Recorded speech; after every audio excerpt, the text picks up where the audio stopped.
Lucas 10, 34, que eu posso falar para os irmãos hoje, é um assunto que é muito importante para que todos nós saibamos, que é princípios fundamentais à vida.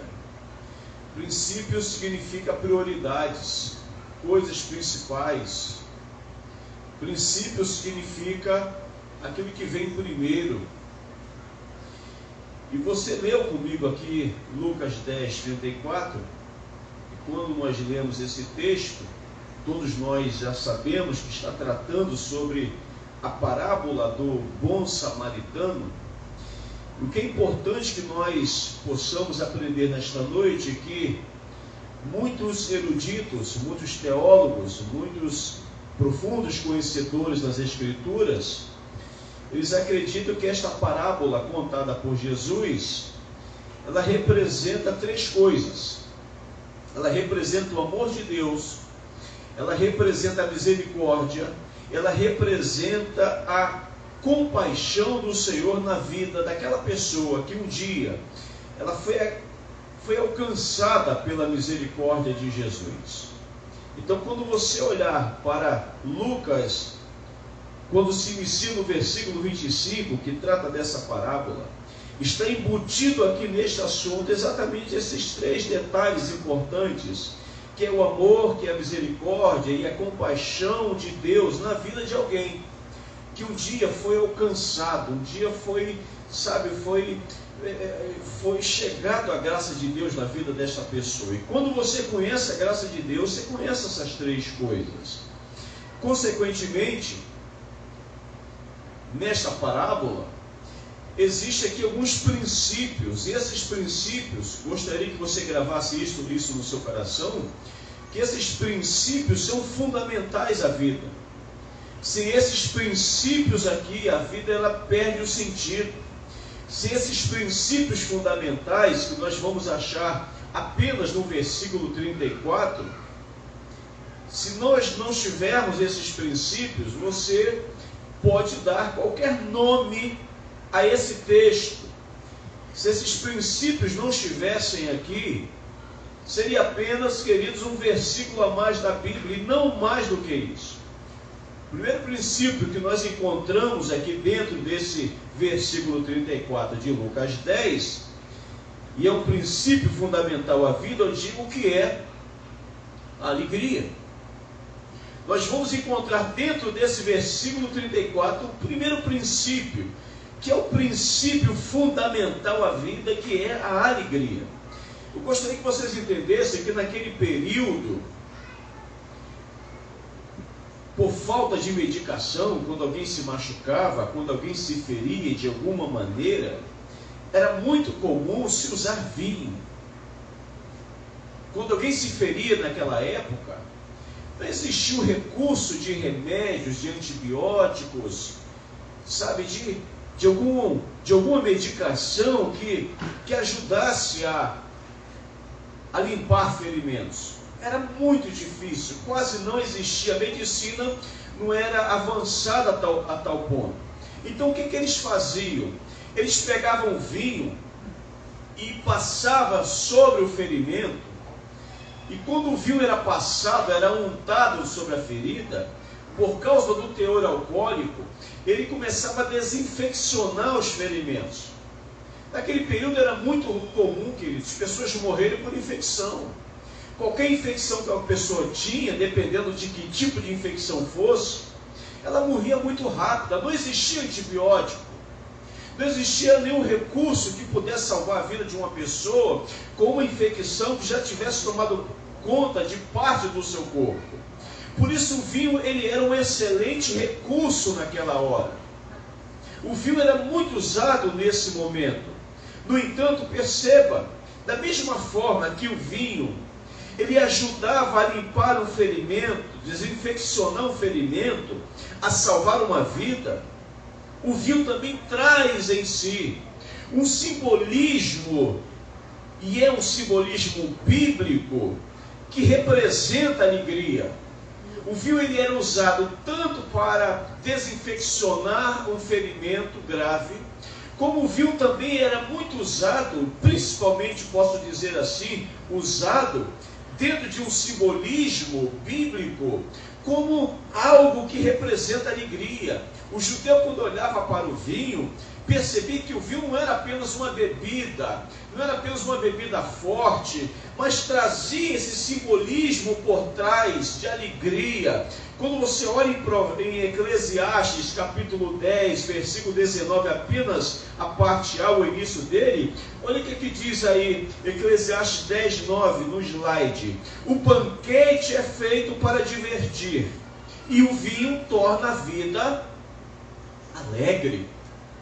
Olha o que diz Salomão: assim como um banquete, ele é feito, a intenção de quem faz um banquete convida você para estar nele, tem a intenção de que tenhamos momentos ali alegres, ou felizes, ou divertidos. O vinho tem a finalidade de tornar a vida não apenas um momento, não apenas uma solenidade, não apenas um evento marcado, agendado por alguém, mas o vinho traz no seu bojo, sabe, no seu simbolismo,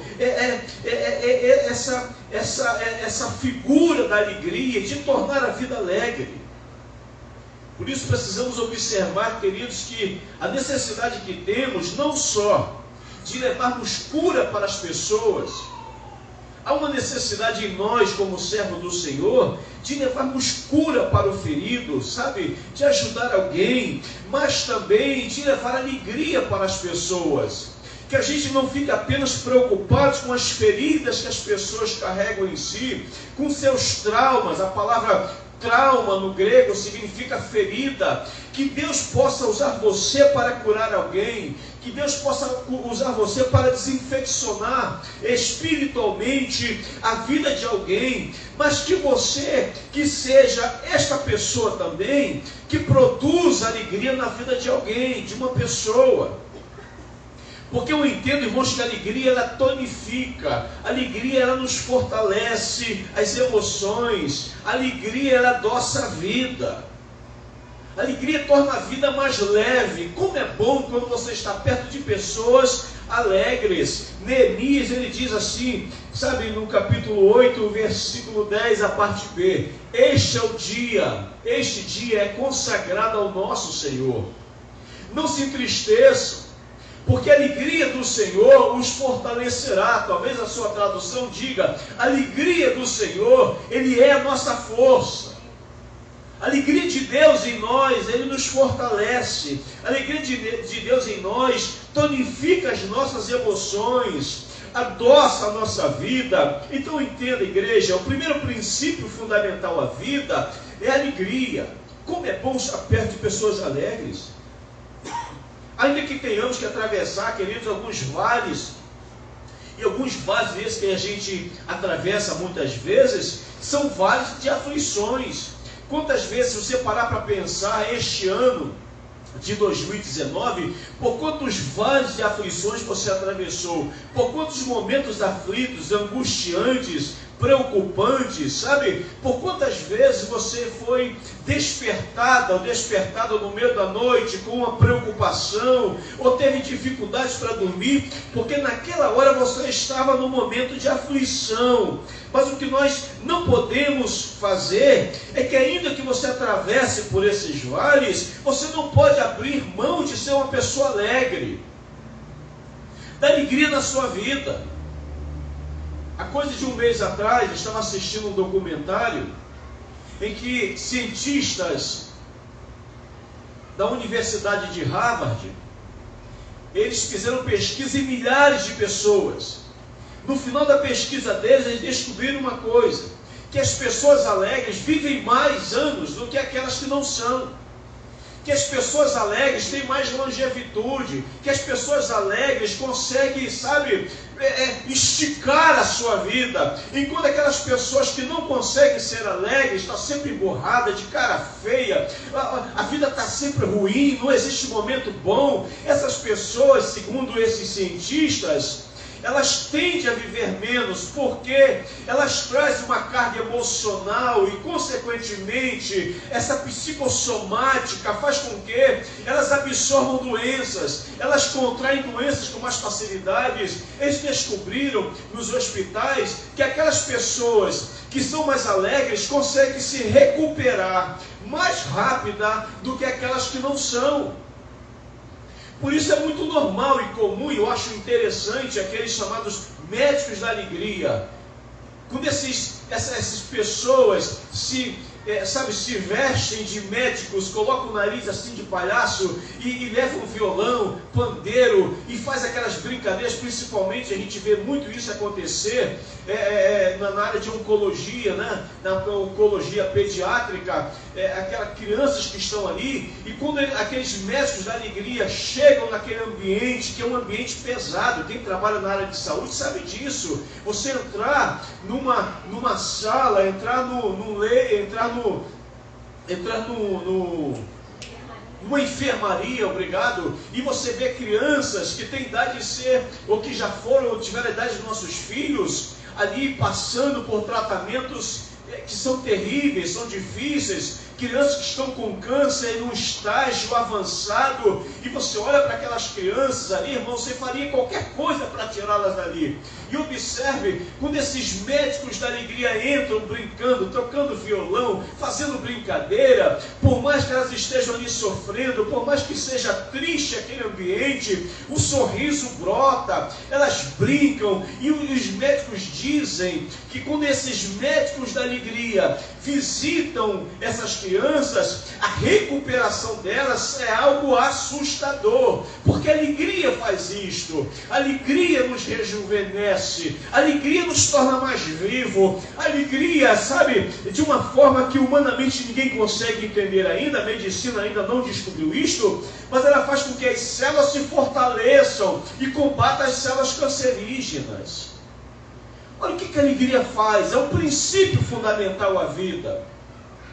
Então eu quero dizer para você, não sei como você está, não sei como tem sido os seus dias, mas coloque esse princípio fundamental na sua vida. Tente viver uma vida mais alegre, tente viver uma vida mais feliz, tente sorrir mais, tente ser uma pessoa mais comunicativa, mude o seu ambiente, sabe?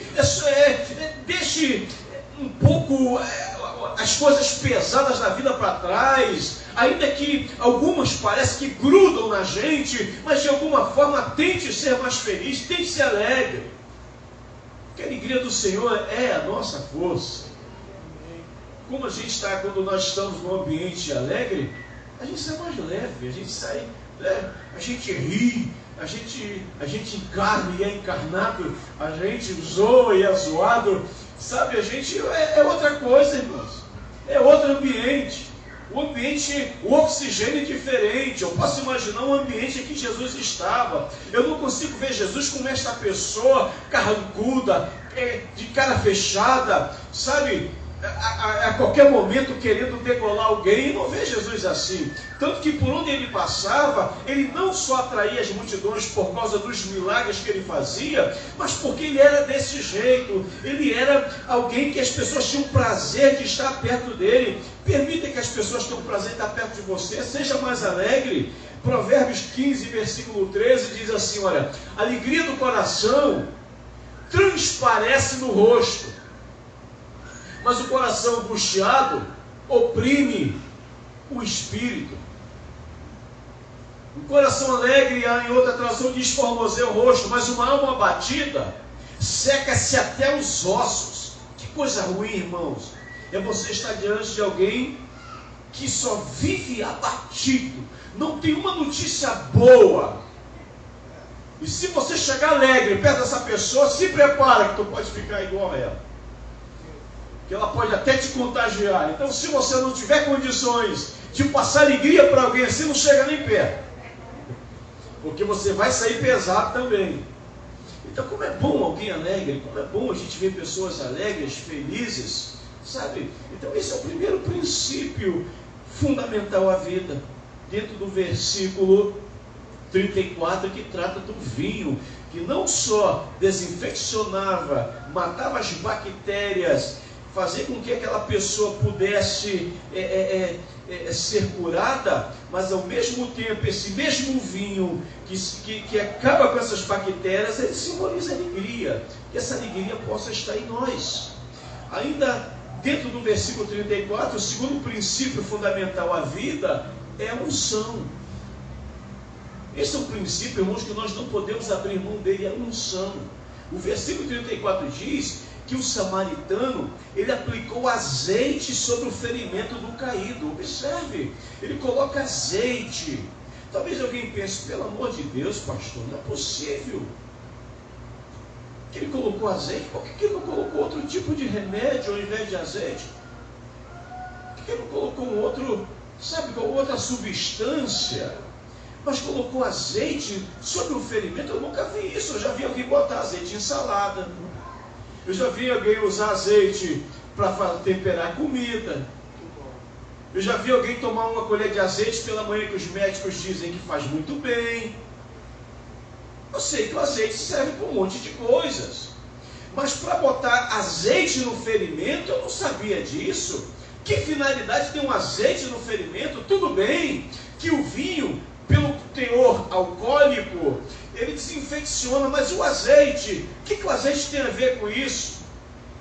Segundo alguns infectologistas, eles dizem o seguinte, que naquela época o azeite, ele era o melhor cicatrizante que existia. Quando alguém queria cicatrizar o ferimento, rápido, eles untavam azeite. O azeite, ele fazia com que a pele rapidamente se recuperasse, se conectasse a outra, porque é assim que o ferimento faz. Quando o ferimento está sendo sarado, você sente, a gente que já se machucou aqui, que já jogou bola, que já se arranhou, quantas vezes nós nos machucamos, e quando a gente estava ficando curado, o que acontecia com o ferimento? Cria-se uma casca.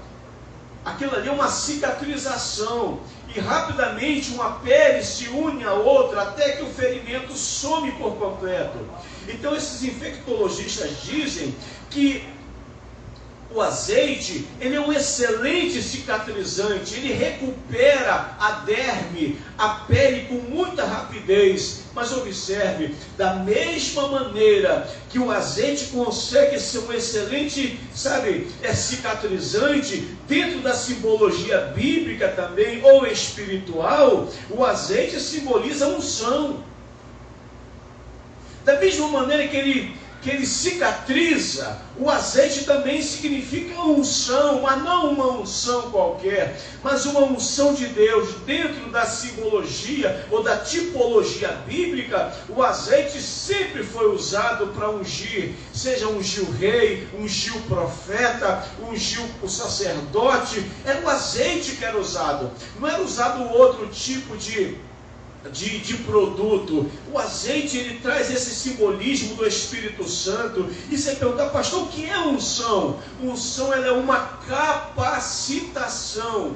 A unção vem acompanhada de uma capacitação de Deus. Então eu entendo uma coisa, que uma pessoa, ela pode possuir muitas qualidades como cristãos. Eu conheço muita gente com qualidades maravilhosas, mas entenda, se ela não tiver a unção de Deus, será apenas alguém com talento.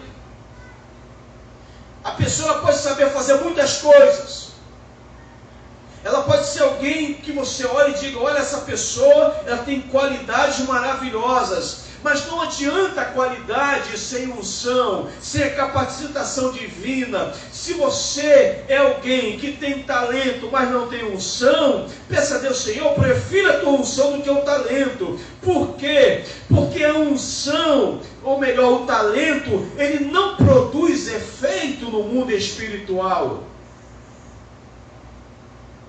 Você pode ter talentos maravilhosos, como nós já cansamos de assistir aqui filmes, em que nós olhávamos um ator representando um pastor. De vez em quando a gente vê filmes, aí cansei de ver filmes não evangélicos, em que o ator estava representando um pastor. Até filmes evangélicos mesmo, em que o ator estava representando o pastor, e você observa aquela pessoa em cena ali, ela gesticula igual, o tom de voz, o assunto que ela leu ali para passar como se fosse o pastor, tudo bem dentro das artes cênicas, sabe? Tudo estava perfeito, maravilhoso. Alguém até acha que aquela pessoa que estava ali em cena ali era um pastor, mas a maioria das vezes, quase todas as vezes, são atores. Mas entenda, não adianta aquele talento todo, não adianta aquele conhecimento todo, não adianta o Jô Soares, conforme muita gente diz, a Jô Soares já leu a Bíblia não sei quantas vezes, não significa nada no mundo espiritual. Ele absorveu apenas conhecimento, ele absorveu apenas teologia, mas sem a unção, sem a capacitação de Deus, é como uma pessoa qualquer. Então o talento é maravilhoso, é bom, claro que é, mas quando se trata de mundo espiritual, não funciona. Pega um ator desse aí, manda expulsar um demônio, pega um ator desse e manda orar por alguém enferma, pega um ator desse, sabe, e manda pregar a palavra, não representando, mas a palavra movida pelo Espírito Santo, não vai conseguir, porque é apenas arte, não tem unção. Então, na obra de Deus, queridos, é bom quando a gente vê pessoas com muitas qualidades, é maravilhoso, mas o melhor ainda é quando essas qualidades estão atreladas, juntas à unção do Espírito Santo. E coisa boa é quando você percebe que alguém está fazendo alguma coisa no reino ou para o reino de Deus, movida pela unção. Isaías fala isso no capítulo 10, versículo 27. Ele diz exatamente assim: e acontecerá naquele dia, que a sua carga será tirada do teu ombro, e o seu jugo do teu pescoço, e o jugo será despedaçado por causa de quê? Da unção. Jugo não é despedaçado por talento, jugo não é despedaçado por uma voz bonita, por uma boa eloquência, uma boa oratória, uma boa hermenêutica, uma boa exegese. Jugo não é despedaçado pelo tom de voz, ou a impostação de voz que eu posso usar para que vocês possam me entender melhor. Jugo só pode ser despedaçado pela unção. Por isso, não é qualquer pessoa que faz qualquer coisa. A gente viu isto lá no livro de Atos, no Evangelho de Atos, quando aqueles 7 filhos do sacerdote, ou sumo sacerdote Serva, eles observaram o apóstolo Paulo expulsando demônios, repelindo espíritos malignos, e eles foram fazer a mesma coisa. Possivelmente eles representavam muito bem, possivelmente eles usavam um timbre de voz muito boa, possivelmente eles sabiam imitar igualzinho o apóstolo Paulo, mas quando chegou na hora de expulsar um capetinha, eles foram envergonhados. A Bíblia diz que aquele demônio saltou sobre os 7 e rasgou suas roupas, deixou eles desnudos, de tal maneira que eles saíram correndo pela cidade envergonhados, porque talvez, estou conjecturando aqui, eles tivessem muito talento, eles soubessem cantar, até soubessem pregar, por ver o pai deles pregando como sumo sacerdote, a maior autoridade espiritual em Israel. O pai dele ele observava, talvez tivesse os 3 jeitos do pai dele, mas eles não tinham unção do pai, eles não tinham autoridade espiritual do pai. Por isso, queridos, é o que Isaías diz: o jugo será despedaçado pela unção. Se está faltando unção, diga assim: eu quero unção na minha vida, eu quero autoridade espiritual na minha vida, eu não quero fazer a tua obra por talento. Eu conheço um monte de gente que prega com talento, eu conheço um monte de gente que dá um show em qualquer um de nós aqui pregando. Você olha, parece que o queixo vai lá embaixo, mas não tem unção. Se mandar expulsar um demônio, ele se esconde, vai lá para dentro do gabinete, faz qualquer outra coisa. Graças a Deus que isso não é aqui não, tá, irmãos? Pelo amor de Deus, aqui não tem isso. Louvado seja o nome do Senhor. Por isso, o segundo princípio fundamental à vida é a unção. O óleo, além de ser um excelente cicatrizante, um simbolismo dele espiritual, da unção. Eu creio que Deus quer ungir a igreja. O Senhor quer nos ungir, sabe? Que essa unção venha sobre nós. Que eu não sei qual é a unção que você quer de Deus. Senhor, me unja para pregar a tua palavra, me unja para orar por enfermos, me unja para que através do teu nome, o teu poder e a tua autoridade esteja sobre a minha vida, para que os demônios sejam repelidos, expulsos, para que vidas sejam salvas, para quando eu estiver pregando, alguém seja ganha por esta unção. E o terceiro e último princípio fundamental, a vida, dentro do versículo 34, que eu não saí dele, eu posso dizer para você que é o cuidado. Cuidado. Primeiro, alegria. Primeiro princípio fundamental, a vida, alegria. O segundo princípio fundamental, a vida, é emoção. E o terceiro é o cuidado. O cuidar de alguém. Eu fico pensando, querido, se qualquer um de nós que estamos aqui hoje tivéssemos socorrido este homem caído, que foi assaltado e brutalmente espancado, eu penso que se nós tivéssemos socorrido este homem, sabe, desinfeccionando os seus ferimentos, passando um óleo, ungindo o seu ferimento para que ele pudesse cicatrizar o mais rápido possível, se nós, além disso, fizéssemos o que esse homem fez, deixado ele ali na hospedaria, hoje não seria hospedaria, nós levaríamos para o hospital mais perto, ou mais próximo, mas naquela época não existia hospital, então eles deixavam numa hospedaria, e esse homem fez isso. E sabe, o samaritano deixou aquele homem na hospedaria, e se nós fizéssemos tudo isso com este homem, certamente, eu não tenho a mínima dúvida, que nós poderíamos ir embora, termos ido embora com o sentimento de dever cumprido. Acredito nisso. A gente iria embora dizendo, olha, graças a Deus, eu abençoei alguém, eu ajudei alguém, eu cumpri o meu dever de cristão, de servo de Deus, eu consegui salvar uma vida, porque se eu não faço isto, aquele homem teria morrido ali, na beira daquele caminho, mas o Senhor me usou, eu limpei o seu ferimento, eu desinfeccionei, eu botei um óleo cicatrizante, sabe, Deus, depois disso eu levei esse homem para uma hospedaria, eu fiz isso. Se nós tivéssemos feito aquilo que aquele homem fez, o samaritano, a gente sairia muito feliz daquele local, iríamos para casa glorificando o Senhor. Mas eu quero que vocês entendam uma coisa, este samaritano não fez só isto. O que o samaritano faz é algo além disto. Ele foi além.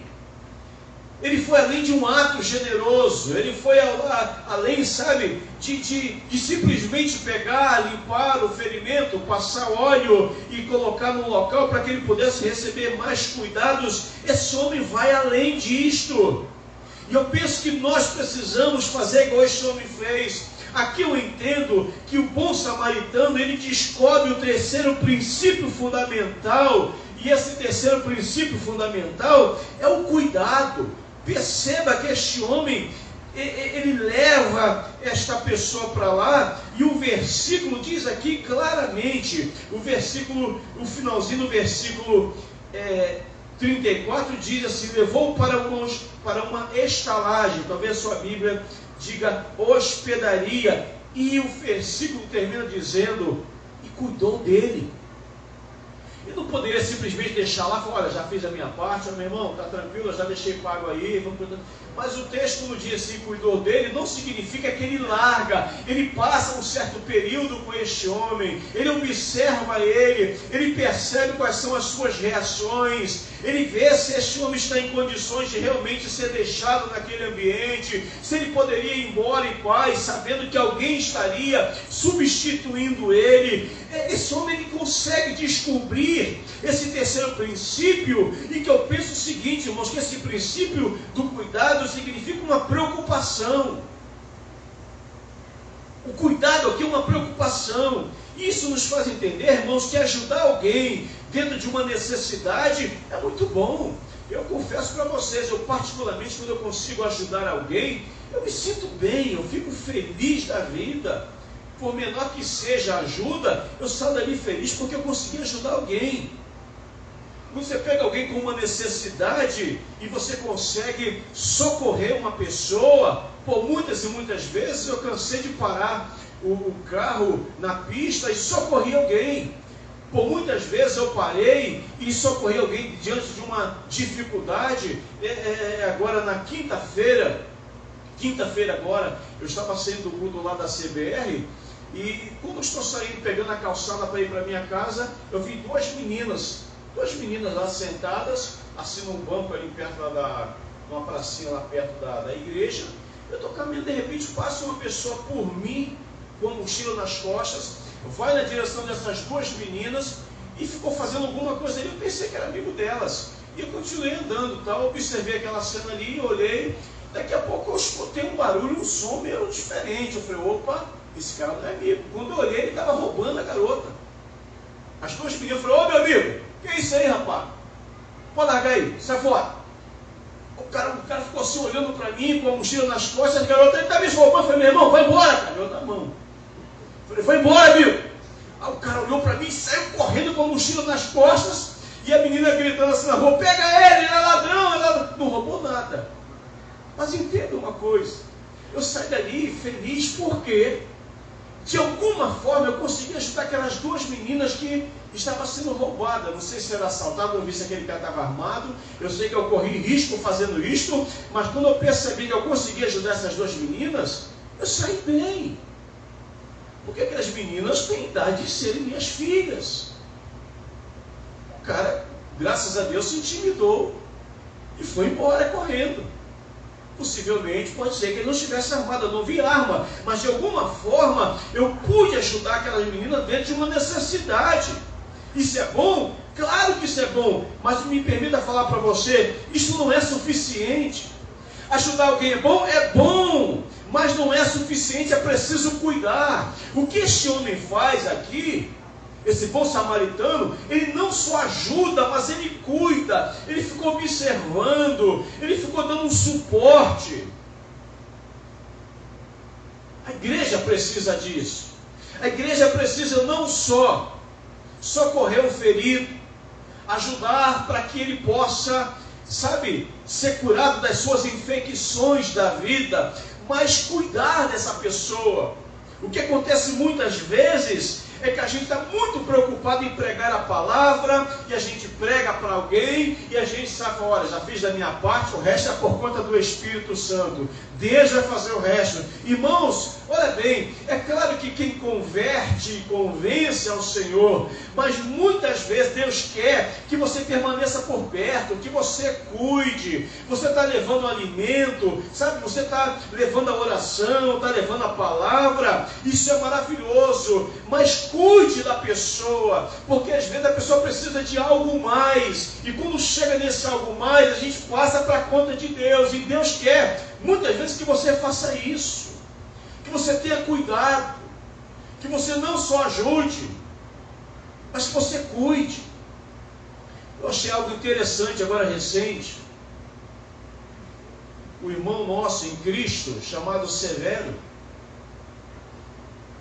estava internado lá no hospital em frente ao Engenhão. E eu fui lá visitá-lo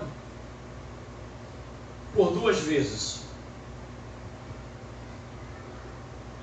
E da última vez que eu fui visitá-lo, ele já estava saindo do hospital. E ele disse assim: o Maia esteve aqui no sábado me visitando. Eu falei, é mesmo, cara? Pô, ele veio, ficou aqui comigo aqui. Quando ele falou isso, eu falei isso para o Maia, Diácono Maia. Os olhos dele lacrimejaram. Aquele homem ficou com os olhos lacrimejando. Sabe por quê? Porque ele foi cuidado. E esse cuidado, irmãos, ele é necessário, ele é importante. Ele nos ajuda a curar com mais rapidez. Esse cuidado vem acompanhado de um carinho, de uma preocupação. Cuidado é exatamente isso, a preocupação. Ele disse, ele veio aqui no sábado, ele veio outro dia me visitar, eu estava lá em Bom Sucesso, lá na minha casa, ele foi lá na minha casa. Como é bom, irmãos, quando alguém se preocupa contigo, talvez alguém diga, pastor, eu vou orar por ele lá, tá bom que eles orem, mas não tem nada melhor quando você vai, quando você está perto. O que este bom samaritano faz? ele fez tudo que era necessário fazer. Ele vai, ele passa o vinho sobre o ferimento, ele passa o azeite, ele paga ali, o custo que aquele homem ia ficar, mas ele fica cuidando dele. A Bíblia não nos dá muitos detalhes. Não sei se ele ficou ali horas, se ele ficou um dia, 2 dias. A Bíblia nos isenta desta informação. Mas quando alguém diz que ele cuidou, eu percebo que ele gastou mais tempo. Gaste mais tempo cuidando de alguém. Isso é saudável. Esse é o terceiro princípio fundamental à vida, que é o cuidado. Como é bom, irmãos, quando a gente encontra alguém que gosta de cuidar da gente. Fala, pastor, eu vou cuidar do Senhor. Irmão, eu vou cuidar de você. Meu irmão, eu vou cuidar de você. Eu vou estar por perto. Esse cuidado é necessário. E eu quero finalizar aqui com o Evangelho de João, no capítulo 21. João 21. Estou falando aqui do terceiro princípio fundamental à vida, que é cuidar. E Evangelho de João, capítulo 21. Olha o que diz aqui o Senhor Jesus, após ter ressuscitado ao terceiro dia. Ele chama aqui Pedro. E ele chega no versículo 15 e até o versículo 27, para nós fecharmos este assunto. O terceiro princípio fundamental à vida, que é o cuidar, ou cuidado. Versículo 15 começa dizendo: e depois de terem jantado, disse Jesus a Simão Pedro: Simão, filho de Jonas, amas-me mais do que estes?